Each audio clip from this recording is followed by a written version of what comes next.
From Pacifica, this is Democracy Now!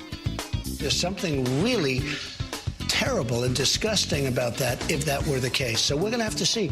We're going to get to the bottom of it, and there will be severe punishment. Journalist Jamal Khashoggi entered the Saudi Arabian consulate in Istanbul, Turkey, nearly 2 weeks ago and was never seen again. Despite suspicion he was murdered inside, President Trump says he still opposes ending billions in weapons sales to the kingdom. We'll get response from longtime Saudi dissident Ali Al-Ahmed, who was a political prisoner in Saudi Arabia when he was 14 years old. He's now director of the Institute for Gulf Affairs in Washington, D.C. Then Amnesty International says immigration officials forcibly separated as many as 6,000 migrant families at the U.S.-Mexico border, far more than previously estimated. Now, as thousands continue to flee violence and seek asylum, Trump says he may resume the family separation policy. We'll get an update from ACLU lawyer Lee Gallant. And that's exactly what the administration's plan was. Stop people from coming over here because the word would get out, you'll lose your children. And if you actually get here, even if you have a legitimate asylum claim, they want you to give it up so that you can see your children again. It's as bad as anything I've ever seen. And we go to El Salvador, where thousands celebrate the canonization of Archbishop Oscar Romero, a champion for the poor and oppressed who was murdered by a U.S.-backed right-wing death squad in El Salvador in 1980.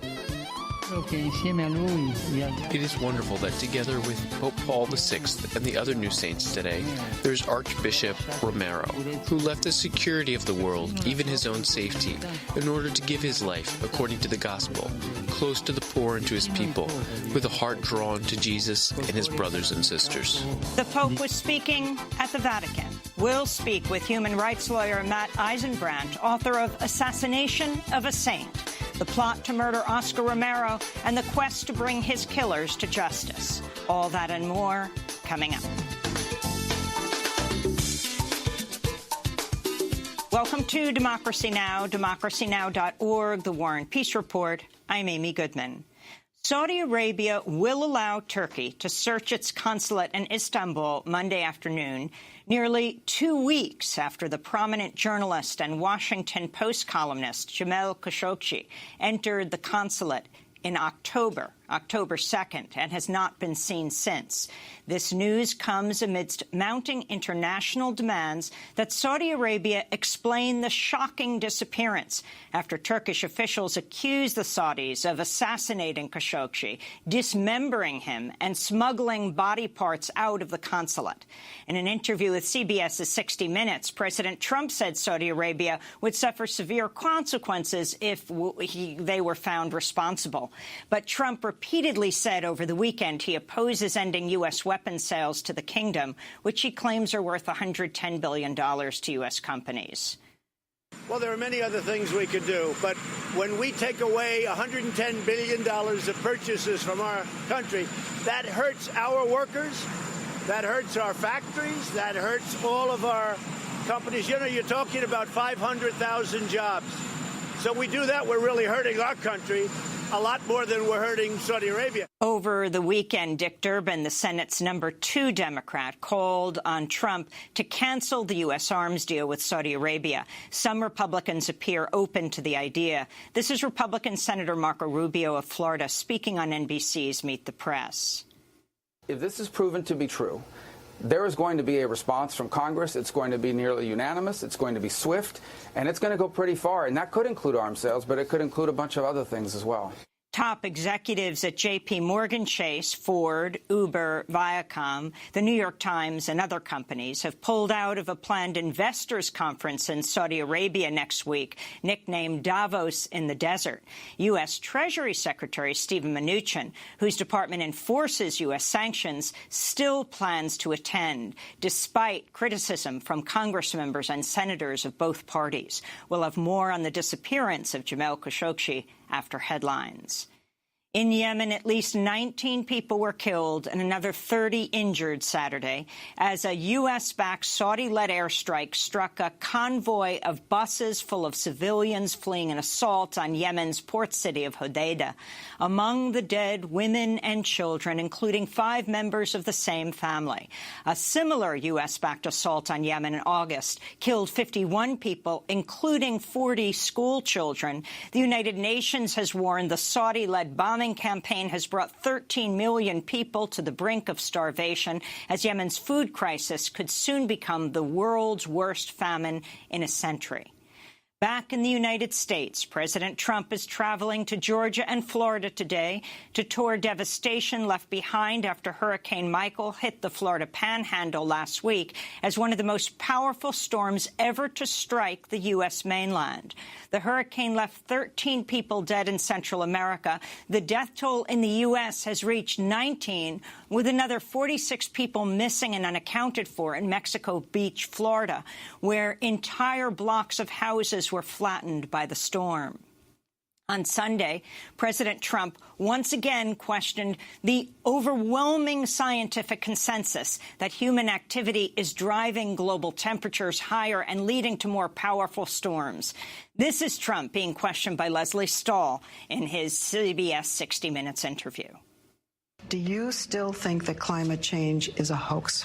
Look, I think something's happening, something's changing, and it'll change back again. I don't think it's a hoax. I think there's probably a difference, but I don't know that it's man-made. I will say this. I don't want to give trillions and trillions of dollars. I don't want to lose millions and millions of jobs.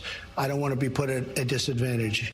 Last week, a UN-appointed panel of climate scientists warned in a landmark report that humanity only has a dozen years to mitigate climate change or face global catastrophe, with severe droughts, floods, sea level rise, and extreme heat set to cause mass displacement and poverty.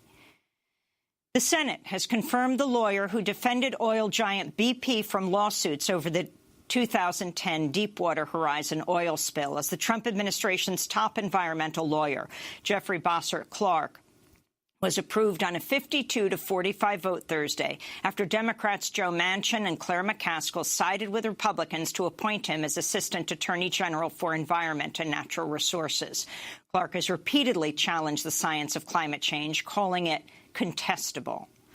Tens of thousands of people marched in Paris and in other major cities across France Saturday, demanding meaningful action on climate change. Thousands more marched in Geneva, Switzerland. This is Greenpeace Switzerland spokesperson Matthias Schlegel. Each time the climate gets warmer, even by 1/10 of a degree, it has a lot of consequences. For example, if the climate gets warmer by just 1.5 degrees, we can save certain glaciers in Switzerland. If it gets warmer by 2 degrees, we can't save any. If the climate gets warmer by just 1.5 degrees, we can save up to a third of the ocean's coral reefs.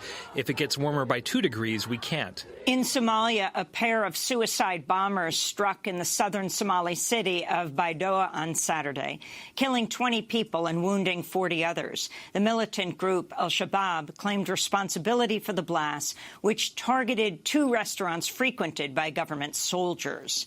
In Nigeria, a militia fighting Boko Haram has released 833 children from its ranks as part of a deal signed last year to end the group's recruitment of child soldiers. This comes as the International Committee of the Red Cross released an urgent appeal for 2 aid workers who are being held captive by Boko Haram and could be killed Monday, according to a deadline issued by the militant group. In the Gaza Strip, Israeli forces shot and killed 7 Palestinians Friday as they protested near Israel's heavily militarized separation barrier.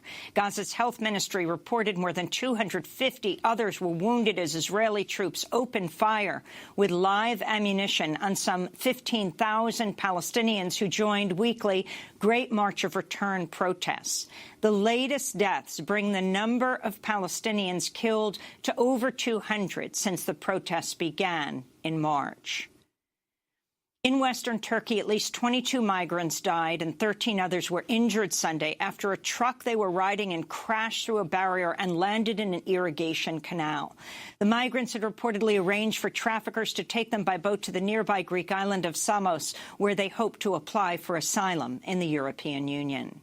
In Germany, the party of Chancellor Angela Merkel suffered losses in Bavarian regional elections Sunday that saw big gains for the Green Party, while the far-right AfD, or Alternative for Germany party, won enough votes to enter the state assembly for the first time. The election threatens Merkel's 13-year hold on power as German voters increasingly polarize over whether to allow in refugees and asylum seekers. The Bavarian elections came as nearly 250,000 people rallied in the German capital Berlin Saturday, protesting against racism, xenophobia, and the rise of the AfD party. At the Vatican, Pope Francis has named Salvadoran Archbishop Oscar Romero a saint, 38 years after he was murdered by a U.S.-backed right-wing death squad at the beginning of the brutal U.S.-backed war in El Salvador. Only weeks before his assassination, Romero wrote a letter to President Jimmy Carter calling on him to not provide military aid to the right-wing Salvadoran military government. In the Archbishop's final and now famous sermon, he made a direct appeal to Salvadoran soldiers to lay down their weapons. In his name and in the name of our tormented people who have suffered so much and whose laments cry out to heaven, I implore you, I beg you, I order you, stop the repression. The next day, Oscar Romero was fatally shot from a car at the church where he was giving Mass. We'll have more on Oscar Romero's canonization later in the broadcast with the author of Assassination of a Saint. Back in the United States, the Trump administration's considering plans to resume forcibly separating migrant children from their parents along the U.S.-Mexico border. On Friday, The Washington Post reported senior White House advisor Stephen Miller is advocating for tougher measures in response to thousands of people who continue to seek asylum in the United States after fleeing violence in Honduras, Guatemala, and El Salvador. One White House plan would see asylum-seeking families detained together for up to 20 days, after which parents would be forced to decide whether to stay detained for months or years while their immigration cases proceed, or to allow their children to be taken to a government shelter where their relatives or others could seek custody.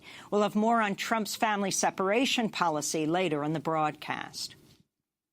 The New York Times reports President Trump's son-in-law and senior advisor, Jared Kushner, appears to have paid almost no federal income taxes over the past several years, even as his net worth quintupled to over $320 million. New York Times reports the tax dodge appears to have been legal based on Kushner's claims of depreciation on millions of dollars of real estate holdings that, in fact, gained market value. Last year, the Republican-led Congress approved a sweeping tax bill that expanded benefits to real estate investors, including the Trump and Kushner families. A government accountability watchdog says White House press secretary Sarah Huckabee Sanders violated federal law when she posted a photo of rapper Kanye West on her official White House Twitter account. In the photo, Sanders is seen smiling as she poses next to West, who's wearing a red Make America Great Again hat. In March, the U.S. Office of Special Counsel said any official White House communication promoting Trump's signature campaign slogan is a clear violation of the Hatch Act, which restricts employees from using their official government positions for partisan political purposes. Massachusetts Senator Elizabeth Warren has released a DNA test that provides strong evidence of partial Native American lineage in her family tree dating back 6 to 10 generations. Warren released the test results Monday, along with a video about her family heritage. The move comes in response to President Trump's mocking of Senator Warren's previous statements on her Native American heritage. Trump has repeatedly referred to her as Pocahontas, including as recently as last week. Last month, Senator Warren said at a town hall meeting she would, quote, take a hard look at a 2020 presidential run after the midterms. The Trump administration is considering new restrictions on free expression outside the White House that could see demonstrators forced to pay to hold protests. A proposal filed by Interior Secretary Ryan Zinke would see the National Park Service close 80% of the sidewalks around the presidential mansion, including barring protests along the sidewalk north of the White House, while requiring protest organizers to cover the cost of police and support services. Today, October 15th, is the last day open to public comment on the plan. Senate Democrats have agreed to a Republican plan to fast-track the approval of 15 of President Trump's nominees to lifetime appointments on federal courts. The agreement, made in a closed-door meeting late Thursday between Senate Minority Leader Chuck Schumer and Republican Leader Mitch McConnell, will allow vulnerable Senate Democrats to return to their home states to campaign for November's midterm elections. Critics say Democrats could have fought the nominations and forced 30 hours of debate on each candidate. In New York City, members of the white supremacist group known as the Proud Boys violently attacked people on a Manhattan street Friday night after attending a talk by the group's founder, Gavin McInnes.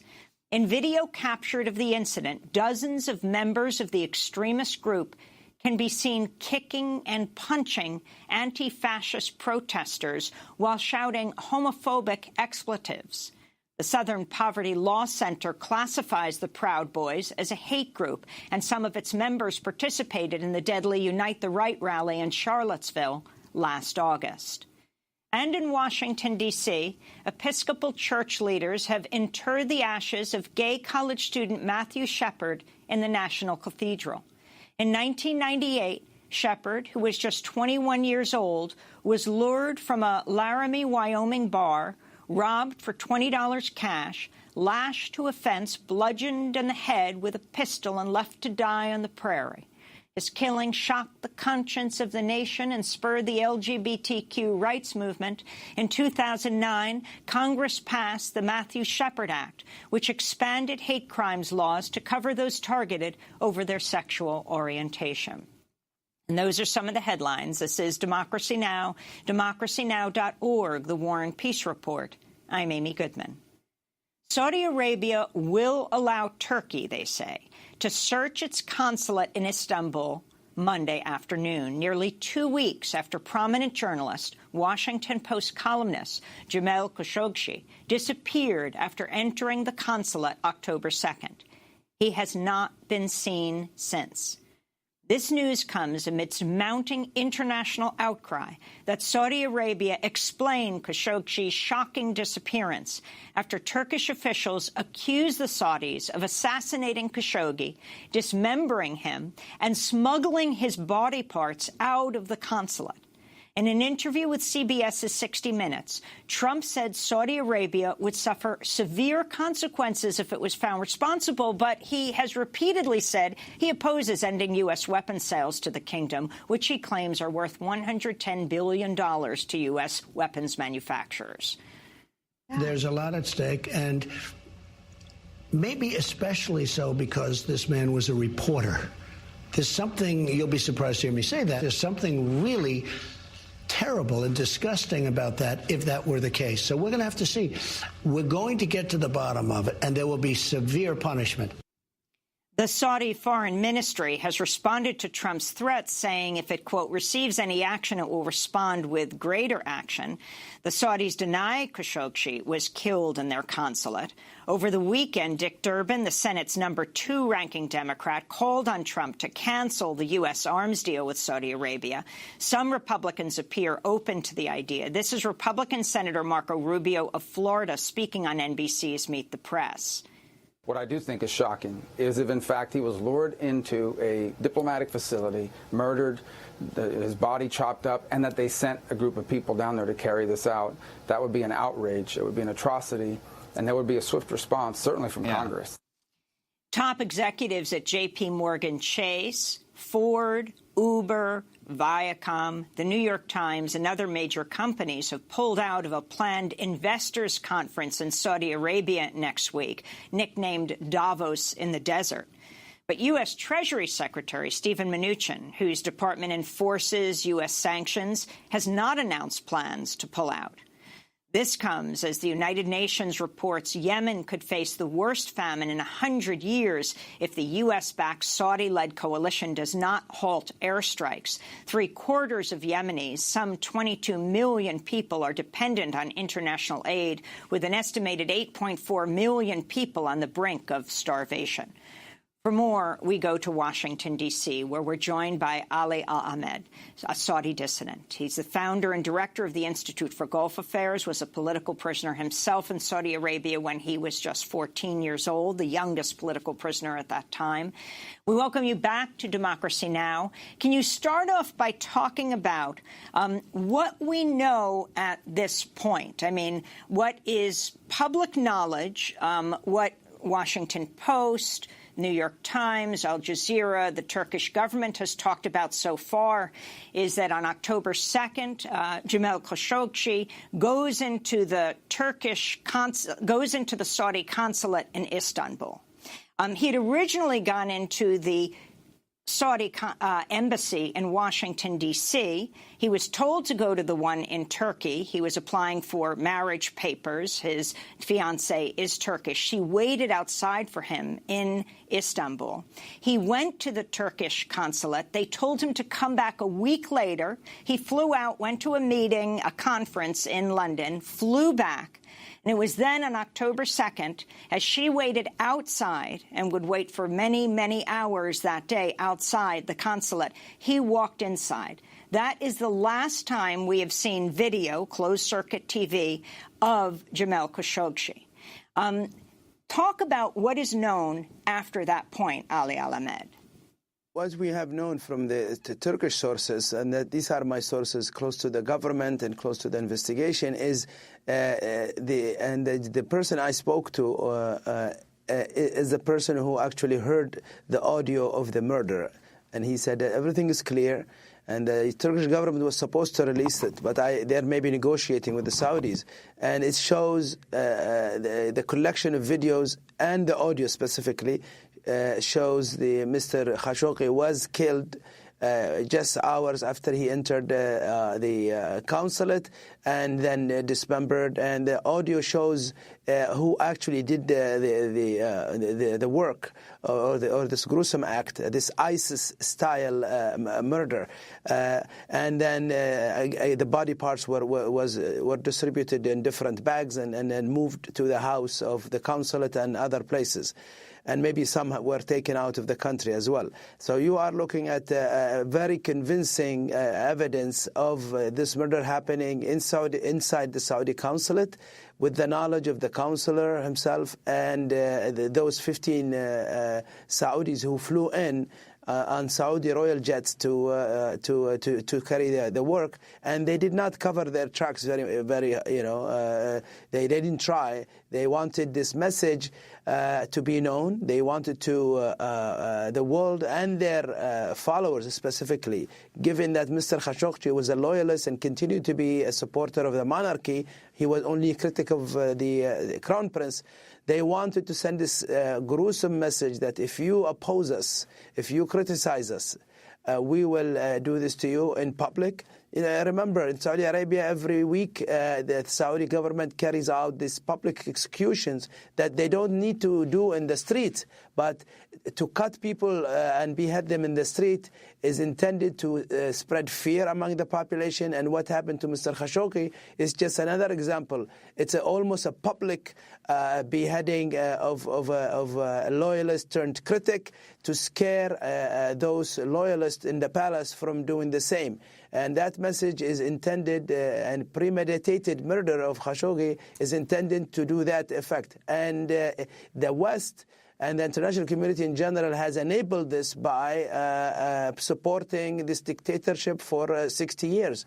And this is the result what you have. So what you see. Yes. I wanted to go to the specifics of what you were saying. The Washington Post reporting the Turkish government told U.S. officials it has audio and video evidence that Khashoggi, in English, Jamal Khashoggi, is how it's pronounced here in the U.S., was killed inside the Saudi consulate in Istanbul Istanbul. Officials saying the recordings confirm a Saudi security team detained Khashoggi as he walked into the consulate October 2nd before killing him and dismembering his body. The full audio and video recordings have not yet been released. One person with knowledge of the audio recordings told the Washington Post you can hear his voice and the voices of men speaking Arabic. You can hear how he was interrogated, tortured, and then murdered. The Washington Post has also reported, based on U.S. intelligence intercepts, the Crown Prince had directly ordered an operation to lure Khashoggi back to Saudi Arabia. The Turkish government has accused Saudi Arabia of flying 2 planes into Turkey,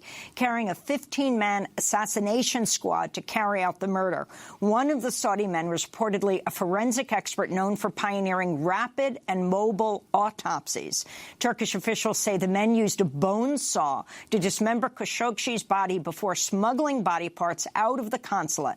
According to the Washington Post, at least 7 of the other 15 Saudi men have ties to the Saudi military. The planes then left Istanbul within 8 hours of Khashoggi entering the consulate, one of them going through Egypt back to Saudi Arabia. The significance of this, Ali.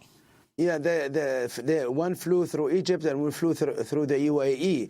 Let's remember, in the region, UAE, Egypt and Saudi Arabia are allies against Qatar and against Turkey. So there is already sort of 2 sides of the story here. So the Saudi, Egyptian, Emirati alliance has a problem with Turkey. Turkey hosts dissidents from these countries, especially from Egypt, where they even have TV stations and so on. This has happened after the coup in Egypt in 2013.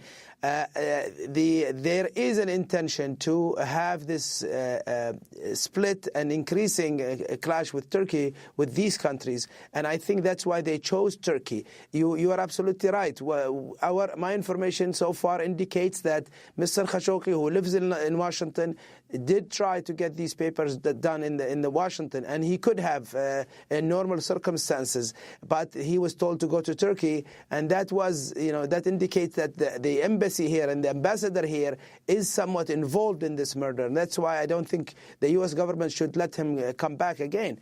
This was a plan that took a while. They thought about it, but the kill team here was connected to Mohammed bin Salman, because 2 of his bodyguards are part of that team that killed, and one of them actually is the person who cut up the body. There are 2 of them who did the cutting. One of them is MBS's own bodyguard. I want to read from an op-ed Jamal Khashoggi's fiancée, Hatice Cengiz, wrote for the New York Times. In it, she writes, "If we have already lost Jamal, then condemnation is not enough. The people who took him from us, irrespective of their political positions, must be held accountable and punished to the full extent of the law. In recent days, I saw reports about President Trump wanting to invite me to the White House. If he makes a genuine contribution to the efforts to reveal what happened inside the Saudi consulate in Istanbul that day, I will consider accepting his invitation." And you have Saudi Arabia most recently on Twitter congratulating the Trump administration for not jumping to any conclusions and awaiting their own investigation. Then, Ali Al-Ahmed, you have the very close relationship between the Crown Prince, Mohammed bin Salman, many call MBS, and the senior advisor to President Trump, Jared Kushner, who some, I understand, in the region call the Crown Prince, MBS, and the Clown Prince. If you can talk about that, and whether the United States had information that they should have released because Khashoggi was a resident in the United States to him about threats to him by the Saudi regime, their close ally. Yes, the U.S. Definitely had that information and did not share it with him, and they bear part of the responsibility because the man is dead and in a horrific manner, and those people here sitting in Washington knew something was being planned. And I'm afraid that there is a desire sometimes and circles in Washington to have these things done, because, they don't want, and I was told that many times, we don't want to complicate our relationship with Saudi Arabia. Why are you issuing this report? Why are you saying these things? Because that makes it hard for us. I mean, that's Mr. Khashoggi was not working for the U.S. government, and that's my reaction to them. It's like, I don't work for you. I can write whatever I want. If it bothers you, tough luck. And I think there should be an investigation in the fact that he was not told about these plans, and his walking and trusting the Saudis was a big mistake. Unfortunately, the last mistake of his life. And you cannot trust the Saudis. They have done this before, and they will do it again. And the international community, the American enablers of the House of Saud, must apologize and must do something to rectify their past decades of support. I know some people in Washington and around the United States who supported the Saudi monarchy and pretend the Saudi monarchy is just pure, nice people, are part of this crime and other crimes the Saudis are committing in Yemen, the worst humanitarian catastrophe, the starvation of the Yemeni people, the killing of tens of thousands of Yemeni children. That is more outrageous than the killing of Jamal Khashoggi, and it should receive the attention. I think the American people have an opportunity to show their true nature by making sure their government is not supporting the war in Yemen and not oppressing and supporting this oppressive absolute monarchy. Americans, you removed an absolute monarchy to build the United States of America. Please think about that when you talk about my people who are being oppressed by an absolute monarchy that is even more regressive than the British monarchy that took over this land hundreds of years ago. I want to thank you very much for being with us. What do you think will be the next step, Ali Al-Ahmed? I mean, if the Saudi government is conducting the investigation, what prevents them from saying anyone did it that they want to blame it on? The Turkish government conducting the investigation. What do you think would be an independent investigation? And what do you think is the most important move for the U.S. government to make? Not only the Trump administration, but right now Congress. We just interviewed Ro Khanna, who is a Silicon Valley Congress member, leading one of those, along with Bernie Sanders, leading the charge to stop funding the Saudi regime in its war against Yemen. We have our headline just today. In Yemen, at least 19 people killed, another 30 injured in the U.S.-backed Saudi-led airstrike. This time, a convoy of buses full of civilians fleeing an assault on Yemen's port city of Hodeidah. What would be the most important move right now? I think the most important point now is to target the Saudi senior leadership with sanctions. We don't want an Iraq-style sanctions that kills the Iraqi people and to kill our people. We want sanctions that targeted sanctions against MBS. It's interesting you should raise that, because Steve Mnuchin, whose department is in charge of that, Treasury Secretary, has still not said that he will not go to the Davos in the Desert conference, which is very important for Saudi Arabia's prestige next week, despite many corporations, because enormous pressure was put on them, pulling out of this conference. No, we have to American people can pressure those companies that are supporting. When Mohammed bin Salman came to the United States, he met with whom? With the Bloomberg and the Zuckerberg and Bill Gates and those people who basically whitewashed a dictator, and they played into his hand, or they supported him to make these crimes in Yemen and killing Mr. Khashoggi and other crimes. So it is important to pressure the private sectors to pull out from Saudi Arabia and supporting MBS as a dictator. It must be weakening. We must weaken the monarchy, and America really, honestly, should rethink the Saudi monarchy. Why do we have to? Some reporters said, "Oh, maybe MBS is bad. We get another prince." That's not the progressive. It's an American actually to suggest a dictator in place of another dictator. It's disgusting. So we must really throw everything at the Saudis, because they have caused you 9/11, and they will cause you greater problems if they stick around. So really, anything you can do, pressure the Saudi monarchy. They are the problem. It is the monarchy that is the problem, not our people. That's why they should be targeted with sanctions, with freezing their assets, because the money that they have given to Americans, this is stolen money from the coffers of the people of my country. So anybody in America who gets paid from Saudi princes and the Saudi government, that's stolen money from the people of that country who suffer greatly under that monarchy. Ali Al-Ahmed, I want to thank you for being with us. Saudi dissident, founder and director of the Institute for Gulf Affairs. He was, at the time, the youngest political prisoner in Saudi Arabia, arrested and imprisoned when he was 14 years old. This is Democracy Now! When we come back, is President Trump planning to once again separate children from their parents when they come across the border? We'll speak with the ACLU's Lee Gallant. Stay with us.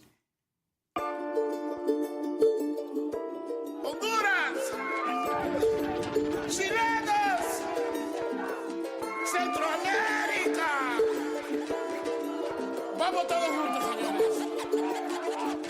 Sumutu dita aba. Kalifuna.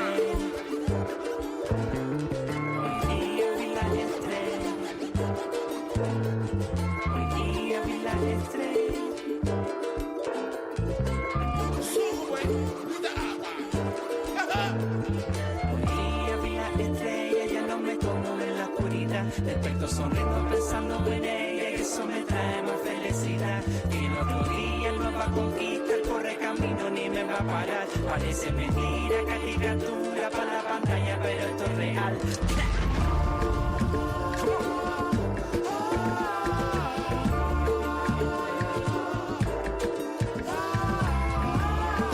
I Saw the Stars by Rebel Diaz, featuring Rolando Chichi Sosa. This is Democracy Now! I'm Amy Goodman. The Trump administration is reportedly considering plans to resume its policy of forcibly separating children from their parents along the U.S.-Mexico border, even as the full number of people torn apart the last time it carried out the widely condemned practice remains unclear. A new report by Amnesty International suggests immigration officials separated some 6,000 families between April and August, a far higher number of children and parents torn apart than previously thought. On Friday, the Washington Post reported senior White House advisor Stephen Miller is advocating for tougher measures in response to thousands of parents with children who continue to seek asylum in the United States after fleeing violence in Honduras, Guatemala, and El Salvador. Miller said the separations were an effective deterrent. On Saturday, President Trump said he agreed. If they feel there's separation, in many cases, they don't come. But also, in many cases, you have really bad people coming in and using children. They're not their children. They don't even know the children. They haven't known the children for 20 minutes, and they grab children, and they use them to come into our country. You got some really bad people out there. We're doing an incredible job. But the one thing I will say, the country is doing so well economically and every other way that more people want to come in than ever before.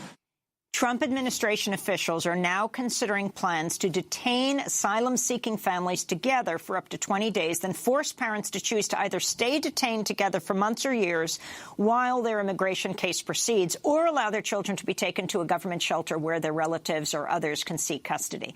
This comes as an Associated Press investigation has revealed parents who are deported from the U.S. after being separated from their children may lose their children to adoption without their knowledge. The AP found holes in the system that allow for state judges to put children of deported Central American immigrants in the custody of U.S. families without notifying the parents.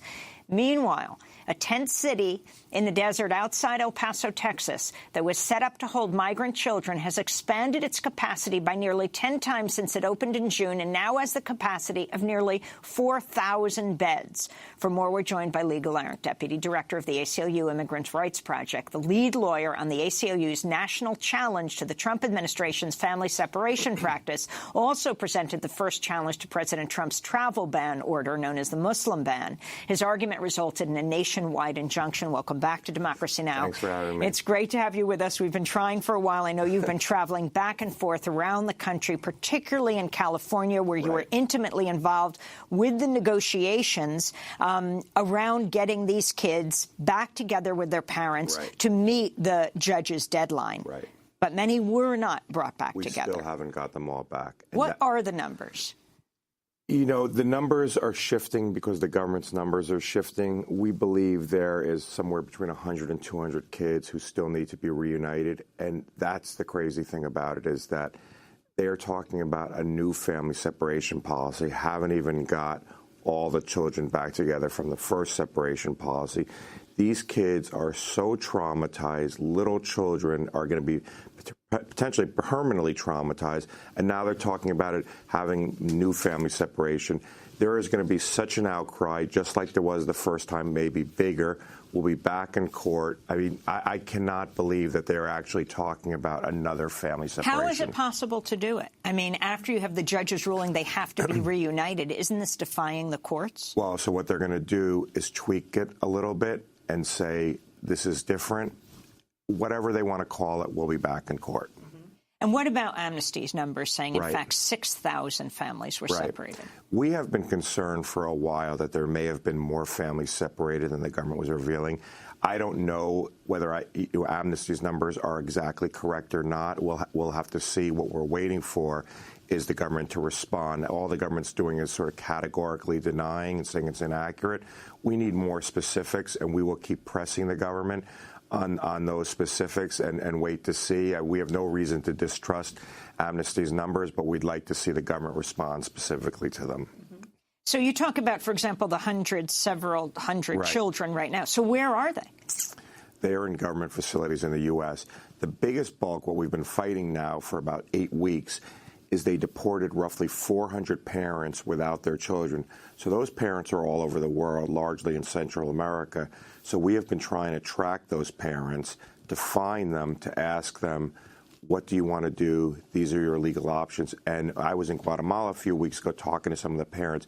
It's an agonizing decision because the government's saying we won't bring the parents back. We're going to still try and get the parents back. But if they can't come back, they're having to make this brutal decision. Do I leave my child in the U.S. to pursue asylum and keep them safe, or do I bring them back and reunite them? And about 2/3 of the parents are leaving their children in the U.S., which goes to show you just how dangerous it is there. And conservatives are saying, well, look, these parents don't even care about their children. They're abandoning them. Nothing could be further from the truth. When I looked in these parents' eyes, they have such agony making this decision, but they say to me, I can't bring my child back here. It's just too dangerous. I'm old. My life's over. If I'm killed, I'm killed. But I can't bring my child back here. I want to go to a top Health and Human Services official who told lawmakers at a Senate Judiciary Committee hearing that he'd repeatedly warned the Trump administration against separating immigrant families at the border. This is Jonathan White, commander of the Public Health Service Commission Corps, a branch of HHS. White referred to ORR, O-R-R, which stands for the Office of Refugee Resettlement. During the deliberative process over the previous year, we raised a number of concerns in the ORR program about any policy which would result in family separation due to concerns we had about the best interest of the child, as well as about whether that would be operationally supportable with the bed capacity we had. During the hearing, Connecticut Democratic Senator Richard Blumenthal also questioned Jonathan White about the psychological impact of separating children from their parents. Separation of children from their parents entails significant risk of harm to children. Well, it's traumatic for any child separated from his or her parents. Am I correct? I say that as a parent of 4 children. There's no question that separation of children from parents entails significant potential for traumatic psychological injury to the child. Despite Jonathan White's testimony, a top official with ICE, the Immigration and Customs Enforcement Agency, tried to defend the Trump administration's practice of separating kids from their parents, comparing the child detention facilities to summer camp. This is Matthew Albence, head of enforcement and removal operations for ICE. I think the best way to describe them is to be more like a summer camp. These individuals have access to 24/7 food and water. They have educational opportunities. They have recreational opportunities, both structured as well as unstructured. There's basketball courts, there's exercise classes, there's soccer fields that we put in there. A veritable summer camp.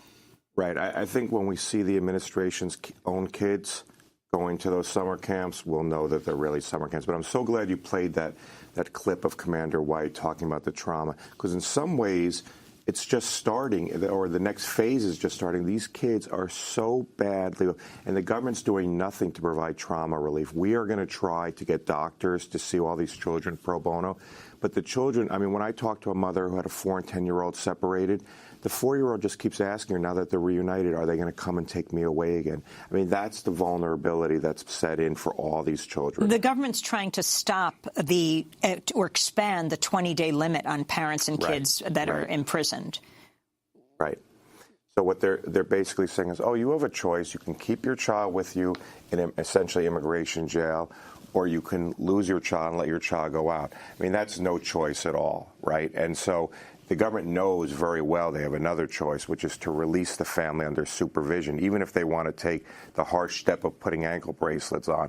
The Trump administration had banned the Obama administration's use of a program that was 97% effective in assuring appearance, and now they're saying the only choice we have is to keep them in immigration jail or to separate. That's absolutely wrong. They can release these asylum-seeking families under supervision. What do they face? You were in Guatemala. What are these kids and families facing? Why a parent would make the excruciating decision to remain separated from their child because they fear for their child's lives? I mean, absolutely. So take this one father we went to see. We said, we want to come see you.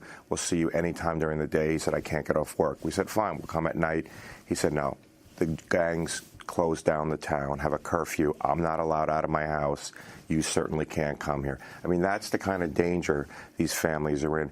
What parent would willingly give up their child? They are making the kind of decision that no parent should ever have to face. So you were in San Diego a lot, negotiating with the government. And in court, right. And in court, trying to meet this, make the government meet this deadline to release the children, the first set under 5 and then the others going up into their teen years. What wasn't the government giving you, and what have they even admitted now they didn't, when it came to giving information that would connect the parents from their kids? Information, in fact, they had, but said, you go look for it yourself. Exactly. So it was like pulling teeth every single step. So the first step was, look, we don't have, they actually said in court, we don't have a budget item to bring the kids back to their parents. They had a budget item, of course, to separate them. The judge said, absolutely not. These parents are not paying to get their own children back. Then when we said we can't find these parents without information, they said, no, you go find them. The judge said, absolutely not. It turns out that they had phone numbers for the parents. We're driving around Central America looking for the parents. They were sitting on the phone numbers. Finally, we have the phone numbers. We are calling the parents. All but 10 of the parents, at least as of the last report, have been reached, but only because we have had to do this legwork. What has to happen now, Lee? Well, I think all the children have to come back. We'd like to see the children get relief. We'd like to see the children get fair asylum proceedings, and we certainly don't want to see more separations, and we don't want to see a substitute for family separations be long-term, indefinite detention of these families. The medical community has said if you detain these families, it will cause severe harm to the children, long-term detention. We don't put 4-year-olds in long-term detention in this country. I saw Ivanka Trump interviewed. She said the family separation was the low point of the presidency. She's not just the president's daughter, but she is a senior advisor to the president. And now the president, once again, even with hundreds of children still separated from their parents, saying that they're going to separate them again. Yeah, it's remarkable. I mean, anybody who was opposed to it hopefully spoke out at the time. I mean, people need to speak out in real time and stop it, not after the fact. I cannot believe that the administration is thinking about going back to this. I mean, this is the only place the administration has ever pulled back, and that's because of the public outcry. I'm urging the public to have that same outcry if they try it again. That's what's critical. The ACLU will be in court, but the public outcry is critical. One of the things that President Trump continually said is they've got to come over the border legally. We went to the border. We went on the bridges. Mothers with their 2-year-old children, day after day in the hot, blazing sun, not being allowed, which was the Trump administration being illegal, breaking federal and international law, not allowing them into the country. Oh, absolutely. And so, first of all, the lead plaintiff in our case presented herself lawfully at the border, did not cross illegally, and that she had her child taken and many others. So the narrative they were putting out was simply wrong. But now they've said go to a port of entry. You're absolutely right. The lines are endless. People are sitting out there with their little children. Ultimately, they have no choice but to cross where they can choose. They're not going to sit out there for a month with a 3-year-old. It's absolutely horrendous what's going on. Who would force the administration to engage in lawful activity? Who can do that? I think it's going to have to be the courts, but I think like all big civil rights cases, it has to have that public outcry around it. There has to be this atmosphere. And I think what you saw in the summer is the public pushing back, not just liberals and Democrats, but conservatives and Republicans saying, look, in the United States, we just don't do this to children. If the administration's going to do it again, we have to see that public outcry again. We have to. Lee Gallant is Deputy Director of the ACLU Immigrants' Rights Project, lead lawyer for the ACLU's national challenge to the Trump administration's family separation practice. He presented the first challenge to President Trump's travel ban order, known as the Muslim ban, his argument resulting in a nationwide injunction. This is Democracy Now! Oscar Romero, the Archbishop of El Salvador, has been declared a saint by the Pope. We'll go to British Columbia to speak with the author of Assassination of a Saint, what happened on March 24th, 1980 in El Salvador, the killing of an archbishop, and what was the U.S. role in that. Stay with us.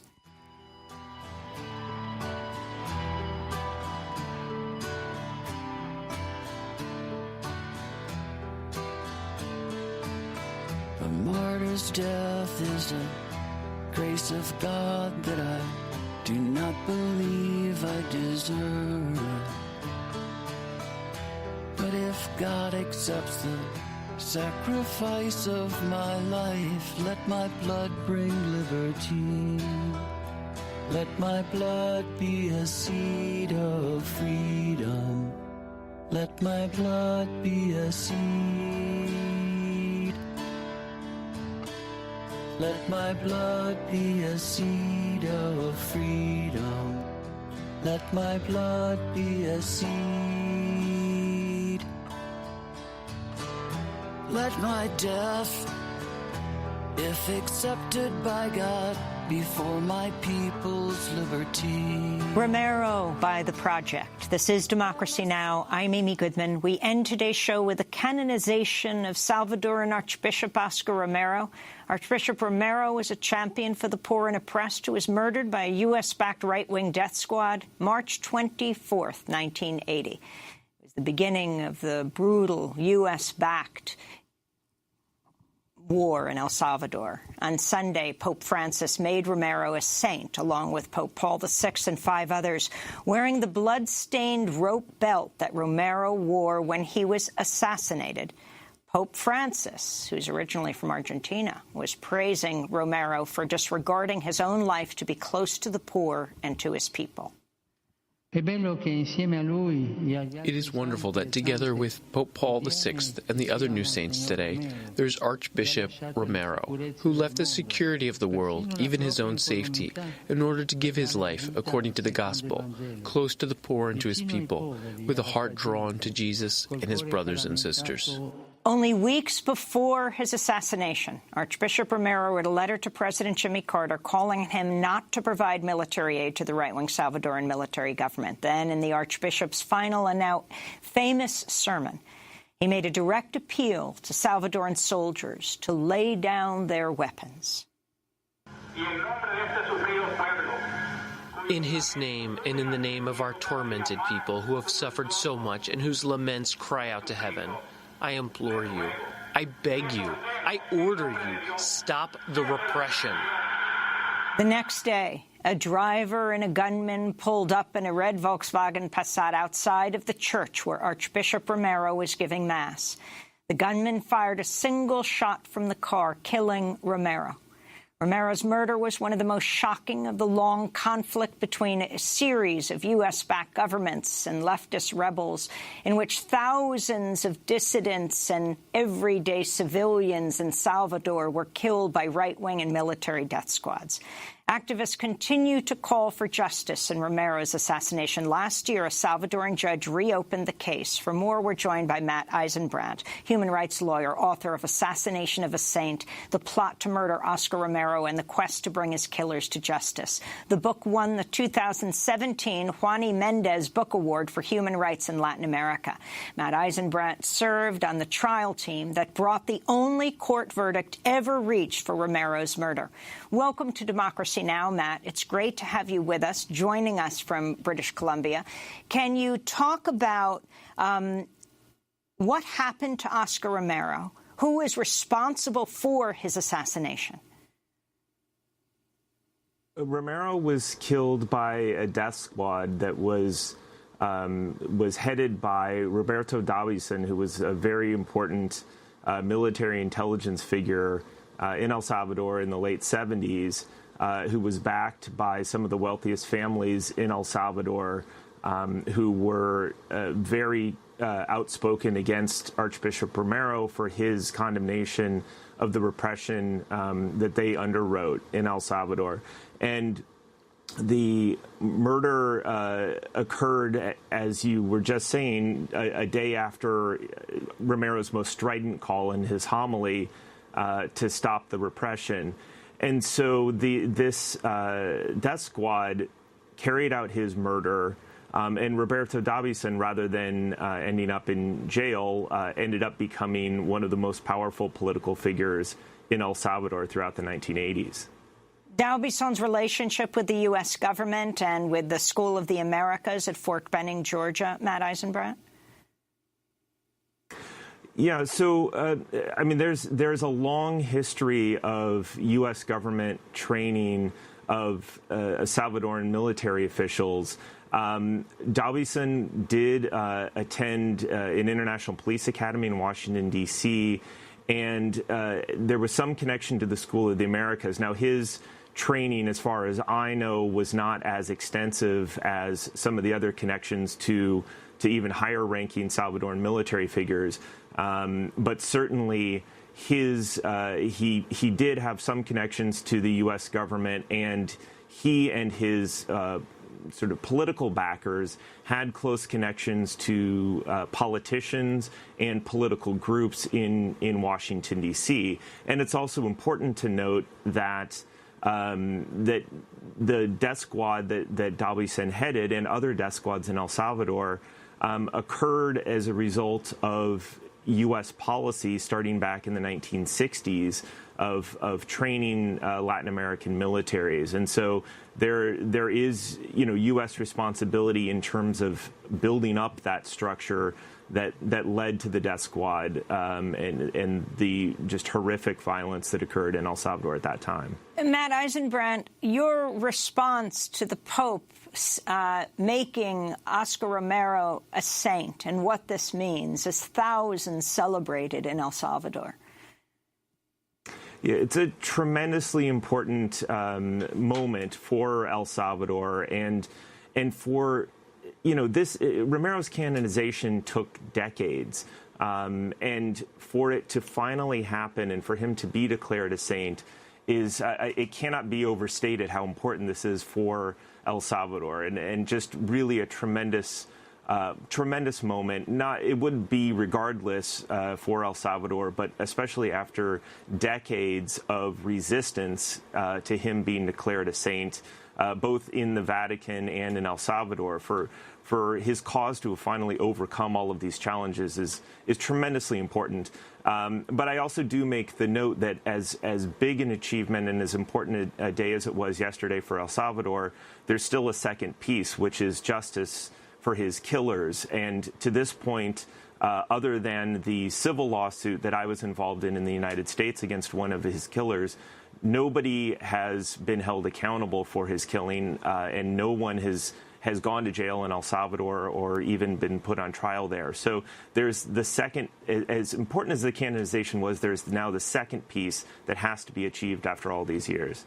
We're going to do part 2 of this discussion, posted at web exclusives at democracynow.org. So Matt Eisenbrandt, please stay with us, author of Assassination of a Saint. I'll be speaking at the Metrograph Theater in New York tonight and in Florida, in Gainesville, as well as other places this weekend. I'm Amy Goodman. Thanks for joining us.